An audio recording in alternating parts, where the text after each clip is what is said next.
ये तेज धारी काट के नाश कर देगी तुम्हारी बीमारी। याद रहे, अनिरुद्ध को ना दिखे और ना पता चले इस ताबीज के बारे में। तेरा क्या होगा रे बोंदिता? एक तरफ मेरी बिस्तर गीला करने वाली समस्या को ठीक करने के लिए ये ताबीज बांध दिया काका ससुर जी ने, और दूसरी तरफ चुनौती स्वीकार कर ली है पति बाबू ने। एकादशी की महापूजा से पहले अगर इस लड़की की ये आदत ठीक नहीं हुई तो इसे वापस अपनी माँ के यहाँ जाना पड़ेगा। स्वीकार? स्वीकार। तितंग तितंग तितंग। पर जब सामने मिठाई हो तो सब भूल नहीं जाना चाहिए बोंदिता। सिर्फ मिठाइयों पे ही ध्यान देना चाहिए। मिठाइयाँ गई एक बार मुंह में तो सब परेशानी भूल नहीं जाऊंगी। ये मिठाई कहाँ से आई? ओहो, काका ससुर जी को अभी आना था मेरे और मिठाइयों के बीच में।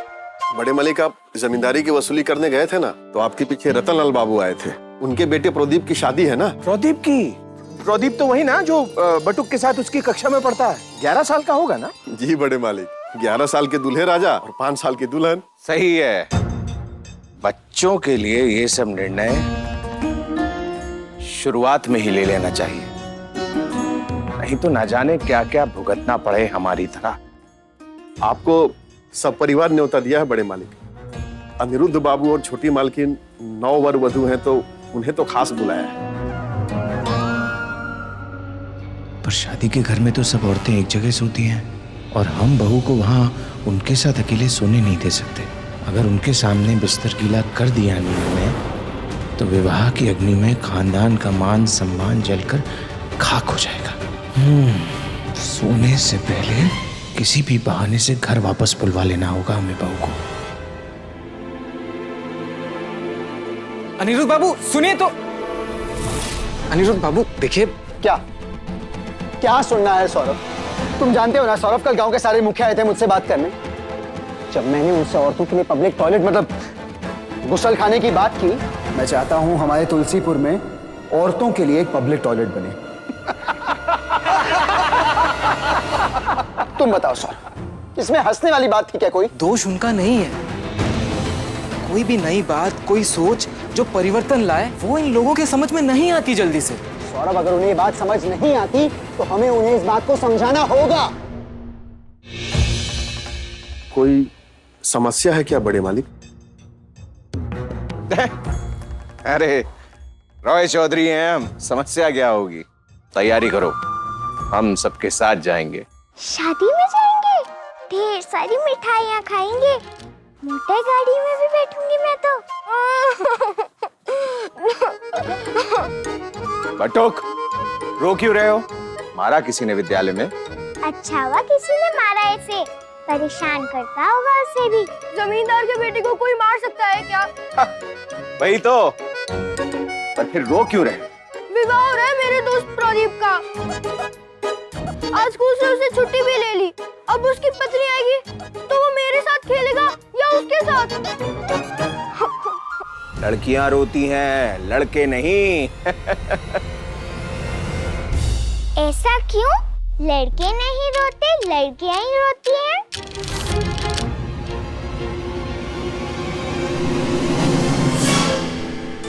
सौरभ, हम नौजवानों को ये बीड़ा उठाना होगा। करना क्या है, बस 5 औरतों से हामी भरवानी है सार्वजनिक गुसल खाने के लिए, फिर सिटी काउंसिल की परमिशन मिल जाएगी। मुश्किल है क्या ये सब? लड़के और लड़कियों में भेदभाव क्यों? क्यों औरतों को उनका अधिकार ना मिले? भूख तो लगती है लड़कों को लड़कियों की तरह, नींद तो आती है लड़कों को लड़कियों की तरह, बल्कि ज्यादा ही आती है। दर्द भी तो दोनों को एक जैसा ही होता है। आंखें भी लड़कों और लड़कियों की 2 ही होती हैं। आंसू भी भेद करते हैं क्या लड़के और लड़कियों में काका ससुर जी? बस बात यही है कि मैं 7-8 साल से लंदन में था, बैरिस्ट्री की पढ़ाई कर रहा था। यहाँ अपनों से नाता टूट सा गया है। तुम साथ रहोगे तो सबको लगेगा कि शायद कोई अपना बोल रहा है, मान जाएं शायद सब। तो मेरी मदद करोगे ना सौरभ? अनिरुद्ध बाबू, आप मेरे मालिक हो। फिर से मालिक सौरभ, कितनी बार बताया तुम्हें, हम बचपन के दोस्त हैं। भूल गए क्या बचपन में कैसे साथ में स्कूल जाया करते थे, साथ में खेला करते थे? तो अब से याद रखना, हम पहले दोस्त हैं, बाकी सब बाद में। अच्छा, मुझे गुसल खाना बनवाने में देरी नहीं करनी, तो बताओ कब मिलवा रहे हो मुझे गांव की औरतों से? जल्दी जल्दी चलेंगे। ये हुई ना बात। किस प्रकार का बेतुका प्रश्न है ये? हर चीज में कुतर्क ही करना है तुम्हें। अपना छोटा सा दिमाग ये बेकार के सवाल पूछने की बजाय अपनी समस्या में क्यों नहीं लगाती? जो दिया है वो पहना है ना। मुंशी जी, आप जाइए, जब जरूरत होगी तो बुलवा लेंगे। जी मालिक। अरे सुनो, जुबान में तर्क और पांव में चक्र। इस लड़की पे नियंत्रण करना होगा। मुंशी जी, आपको भी नहीं होता है ना शादी में जाने का? वो छोटा सा डिब्बा आपने जो बगल में रखा है ना, उससे पता चला मुझे। ये तो बहुत अच्छा हुआ।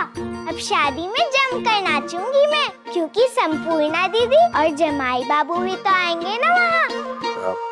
लेकिन छोटी मालकिन, मुझे सपरिवार न्योता नहीं है, केवल 2 लोगों को ही न्योता दिया है उन्होंने। हाँ तो संपूर्णा जीजी और जमाई बाबू 2 ही तो हुए। लेकिन छोटी मालकिन, शादी में तो घर के बड़े लोग जाते हैं ना। कितनी सारी बातें करनी है मुझे संपूर्णा दीदी से। जब से नदी पे नहाने जाना बंद हुआ है, मिली भी नहीं हूँ उनसे। मुंशी काका इतनी सी बात नहीं मानेंगे अपनी छोटी मालकिन की आप। जमाई बाबू तो सब मानते हैं पति बाबू की बात। कोई बात नहीं, छोटी हूँ ना मैं, कौन सुनेगा मेरी? नहीं छोटी मालकिन, ऐसा ना कहिए। आप जैसा चाहती हैं ना, वैसा ही होगा। सच्ची? तो आप संपूर्णा दीदी और जमाई बाबू को भेज दीजिएगा हवेली में। पति बाबू से कहकर एक साथ शादी में जाएंगे हम, गाते हुए जाएंगे, बहुत मजा आएगा। जी छोटी मालकिन। चल बोंदिता, पेटी भी तो जमानी है शादी में जाने के लिए। सब सामान तैयार रखना चाहिए ना मुझे, फिर इस तरह बाबू के आने से पहले। शादी में हम नहीं, सौरभ और संपूर्णा बहू जाएंगे। लेकिन शादी में बड़ों को जाना चाहिए, बच्चे। समझ लो ये हुक्म है। किसका? छोटी मालकिन का, और मैं इनकार नहीं कर पाया।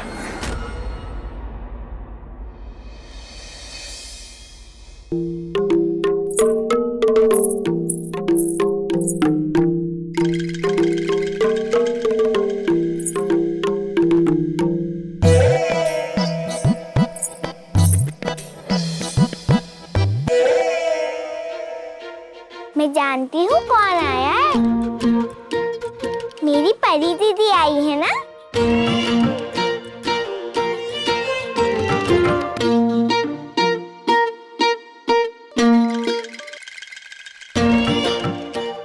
तुम्हारी आंखों पर तो कपड़ा था, तो कैसे जाना कि मैं आई हूँ? आपकी खुशबू से जाना। कितनी अच्छी खुशबू आ रही है आपसे। ऐसा लग रहा है जैसे बगीचे के सारे गुलाब छिड़क लिया हो खुद पर आपने। अनिरुद्ध को जो पसंद है ये खुशबू, और जो उसे पसंद है वो मुझे पसंद। परी दीदी, अपनी पसंद की साड़ी निकाल दोगे आप मेरे लिए? साड़ी क्यों? कहीं जा रही हो तुम? हाँ, इसीलिए तो इतनी खुशी में। अनिरुद्ध मान गया तुम्हें अपनी माँ के पास भेजने के लिए? ये तो सच में बहुत खुशी की बात है। नहीं, इसलिए नहीं खुश हूँ मैं। तो आज शादी में जाने का न्योता आया है। बट्टू के दोस्त की शादी है, आपको भी बुलाया है।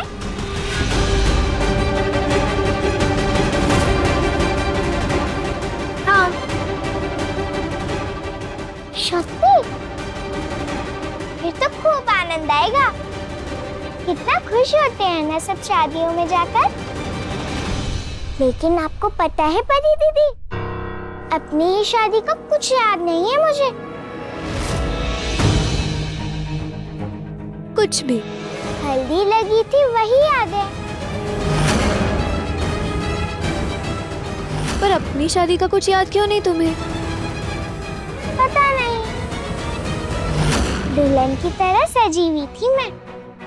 नई साड़ी थी और नए गहने थे, पर अच्छा नहीं लग रहा था मुझे। और रीत तो थी, कुछ नहीं खाया था मैंने सुबह से। फिर मामी खीर लेकर आई।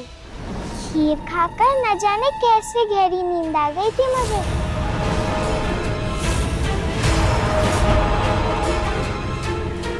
जब आँख खुली तब राक्षस बाबू मेरे सामने थे। आप कौन हैं? मेरे होने वाले पति क्या? तुम भूल गई, पर मैं नहीं भूल सकती बौद्धिता कि तुम्हारी वजह से सबसे हसीन दिन मेरी जिंदगी का सबसे मनहूस दिन बन गया, सिर्फ तुम्हारी वजह से। जो मैं कहना चाहता हूँ तुमसे और जो तुम सुनना चाहती हो मुझसे, उसकी गवाह बनेगी आज की रात। आंखों में आंखें डाल, अंग्रेजी में आई लव यू कहेगा मेरा अनिरुद्ध। अनिरुद्ध दादा वापस तो आए, साथ में एक दुल्हन को लेकर आए। विवाह कर लिया उन्होंने।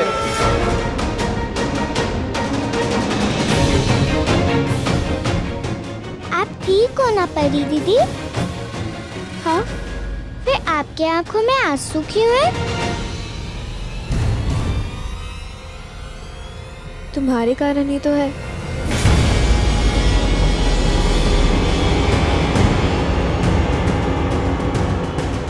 मेरा मतलब है तुम्हारे पास तुम्हारी शादी की कोई यादें नहीं है। ये बात सुनकर मेरी आंखों में पानी नहीं आएगा? आज बटुक के दोस्त की शादी में तुम खूब आनंद लेना, खूब खाना, खूब मजे करना, जो मन में आए वो करना। कितनी अच्छी हो आप परी दीदी। पर क्या?